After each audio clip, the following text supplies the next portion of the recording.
हमारी गाड़ी ऐसे ही किसी कीचड़ में फंस गई थी। बहुत मेहनत करने के बाद निकाली है लोगों ने।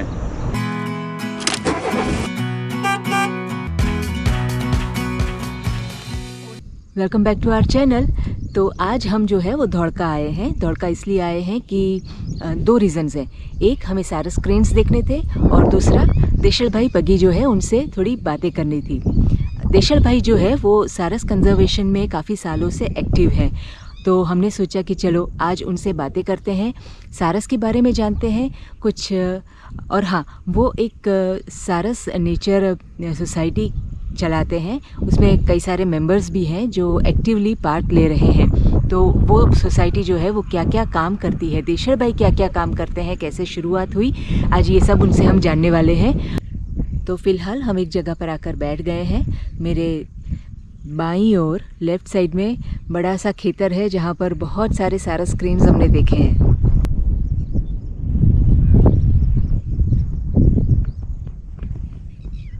यहाँ पर मुंजाल भी बैठे हैं, वो भी फोटोग्राफी कर रहे हैं।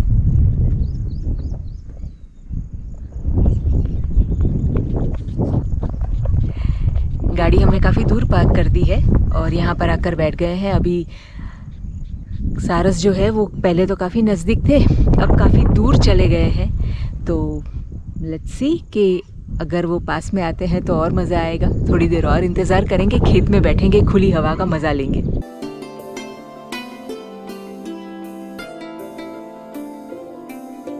तो जैसा कि मैंने आपको आगे बताया, हम धौड़का आए हैं देशल भाई से मिलने, जो पिछले कई सालों से अपना वक्त सारस के बीच में स्पेंड करने के साथ सारस कंजर्वेशन में भी काफ़ी एक्टिव हैं।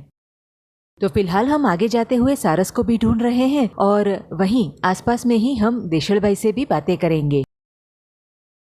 सारस को बचाना और उनकी आबादी बढ़ाना, यही उनके जीवन का लक्ष्य है। यहाँ तक कि उन्होंने सारस कंजर्वेशन के लिए ऑलमोस्ट 3.5 लाख किलोमीटर्स जो है वो अपने 2 व्हीलर पर तय किए हैं।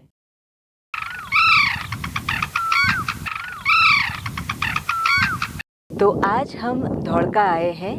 मेरे साथ देशल भाई पगी है जो सारस कंजर्वेशन में काफ़ी काम कर रहे हैं। तो आज उनसे बातें भी करेंगे और सारस को भी देखेंगे।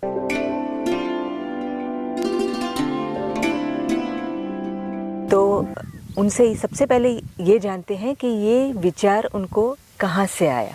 अब पहले तो ऐसा था कि मुझे शौक फोटोग्राफी का था, फिर बाद में मैंने कैमरा लिया और सभी बर्ड्स की मैं फोटोग्राफी करता था। लायन है, रेप्टाइल है, सभी का।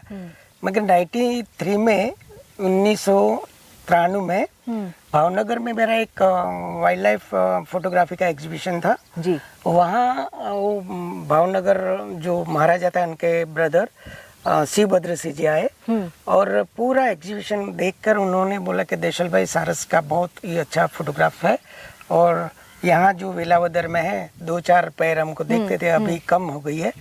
फिर मुझे कंजर्वेशन का, उसका जो बचाव की कामगिरी है उसका एक विचार आया और फिर गिर फाउंडेशन के डायरेक्टर थे डॉक्टर एच एस सिंह साहब, उन्होंने पहली बार मुझे बुलाया तो कि कहा कि देशल भाई सारस कितना होगा गुजरात में।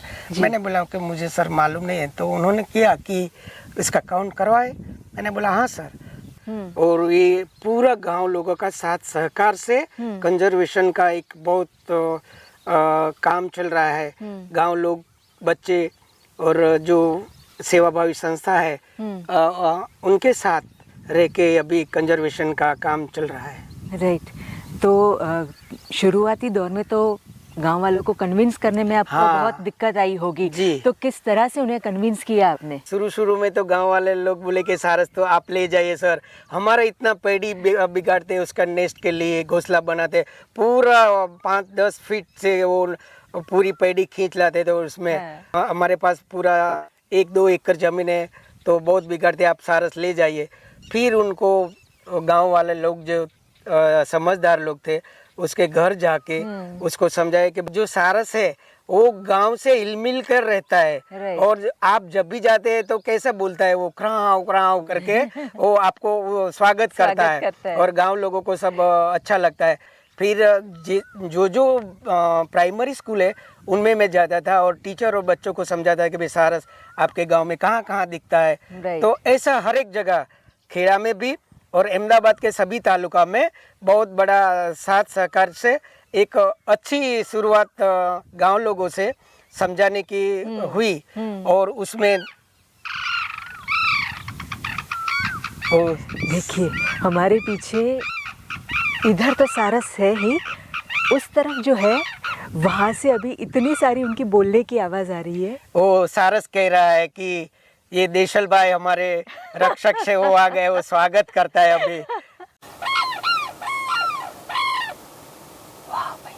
अच्छा तो देशल भाई, जिनके खेत में सारस अपना घोंसला बनाते हैं उनके लिए गवर्नमेंट कुछ मुआवजा वगैरह देती है क्या? गवर्नमेंट ने बहुत अच्छा एक उसकी जो पैडी बिगाड़ते उसमें वळतर देने का एक बहुत ही अच्छा काम किया है और उसको 2-3 हज़ार रुपया मिलता है। बराबर। अभी तो हम यहाँ सारस के पास ही खड़े हैं, लेकिन अगर गुजरात की बात करें तो गुजरात में अप्रोक्सीमेटली कितने सारस क्रेन्स होंगे और उनका जो अगर मेन एरिया कहे तो वो कौन सा होगा? गुजरात में अंदाजित जो गवर्नमेंट का आंकड़ा है तो उसमें गिर फाउंडेशन का मेन पार्ट है, मगर क्या 2010 से काउंटिंग नहीं किया। एवरी 2 इयर्स में उसका काउंटिंग होता है। अच्छा। उस वक्त 1900 करीबन 14 जितना था, मगर जो मेरा एक अनुभव है और मैं हर संडे सैटरडे को खेड़ा और अहमदाबाद वहाँ पर हमारा जो वॉलेंटियर्स है, जो स्वयंसेवक है सारस के जी, उनके साथ गिनती करता हूँ तो अंदाजित 650 से 700 होगा अंदाजित। अच्छा। इनका नेस्टिंग टाइम मतलब नेस्टिंग पीरियड बेस्ट जो कहते हैं वो कौन सा रहता है? जुलाई 15 से अक्टूबर लास्ट उसका लेट नेस्टिंग होता है। अच्छा। मगर मेन उसका है जुलाई 15 से अगस्त और सितंबर, मतलब बारिश की सीजन में उसका नेस्टिंग रहता है ज़्यादातर। हाँ जी।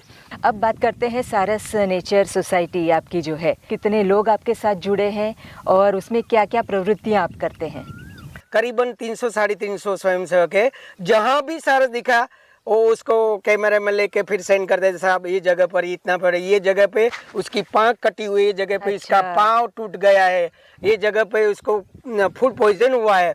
तो फिर ये स्वयंसेवक अपने बाइक पे या रिक्शा में लेके पशु दवाखाने पर पहुँचे। ऐसी थोड़ी थोड़ी अभी काम कर रहे हैं और गांव लोगों का और अच्छे लोगों का बहुत साथ मिलता है। अच्छा देशल भाई, ये जब हम बात कर रहे थे तो आपने बीच में कहीं पर ये भी कहा कि उसकी संख्या, सारस क्रेन की संख्या जो है वो थोड़ी सी कम हो रही है, तो उसके पीछे की वजह क्या हो सकती है? उसमें तो एक मेन पार्ट है जो उसका कुदरती आवास है। धीरे धीरे इंडस्ट्रीज बहुत ही अभी विकास कर रही है।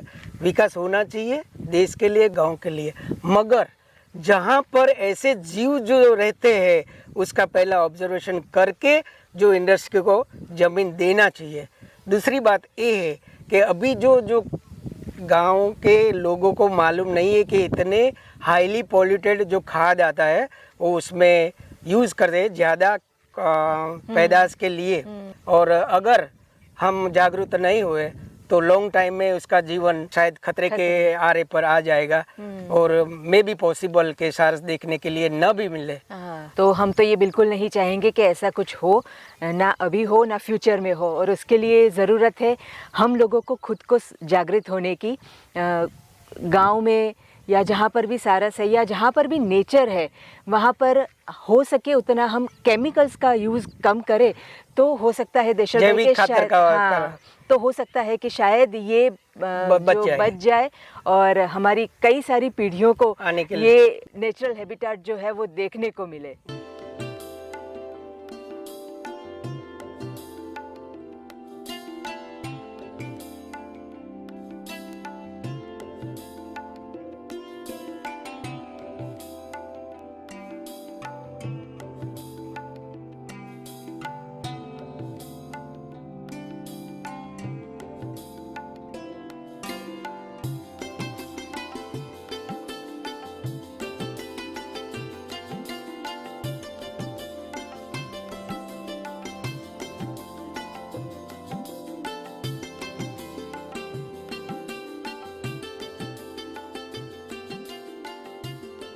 तो देशल भाई, सारस क्रेन के बारे में ये कहा जाता है कि दोनों हमेशा पैर में ही रहते हैं।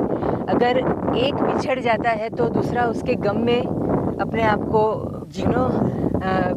कहते हैं मर जाता है या उसकी डेथ हो जाती है। तो क्या इस बात में सच्चाई है या लोग यूं ही कहते हैं?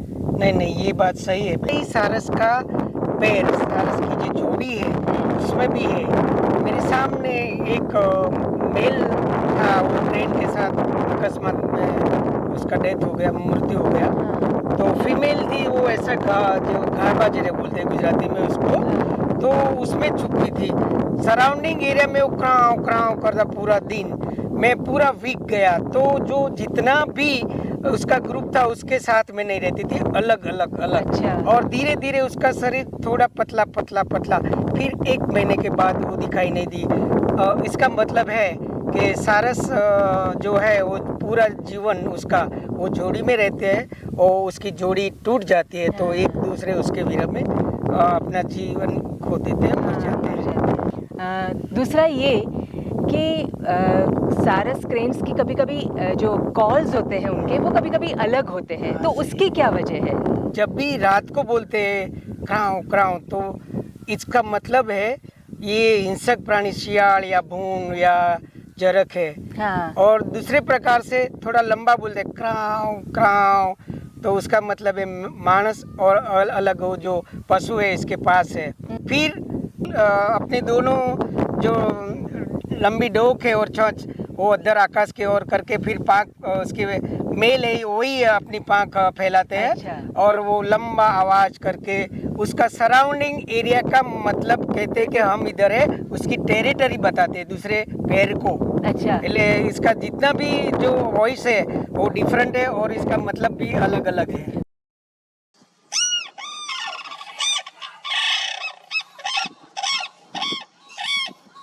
तो इनकी टेरिटरी कितनी होती है? करीबन मैंने अब तक मेरा अनुभव है तब 1 से 1.5 किलोमीटर दूसरे पैर को नेस्टिंग टाइम में वो नहीं आने देते हैं। अच्छा, सो 1 से 1.5 किलोमीटर तक वो ही रहते हैं और वो 2 ही होते हैं? 2 ही होते हैं, उसके बच्चा की सुरक्षा और अंडे की सुरक्षा के लिए। राइट।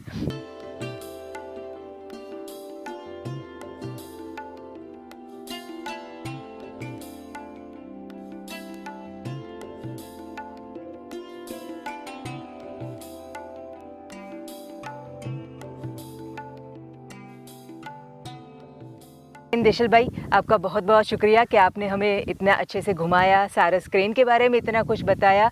और आप जो सारस नेचर सोसाइटी का काम कर रहे हैं तो उसके लिए मैं आपको ऑल द बेस्ट कहना चाहूँगी कि आगे भी आप यंग जनरेशन को इसमें इंस्पायर करके ये जो सारस क्रेन है उसका कंजर्वेशन का काम चालू रखिएगा। धन्यवाद।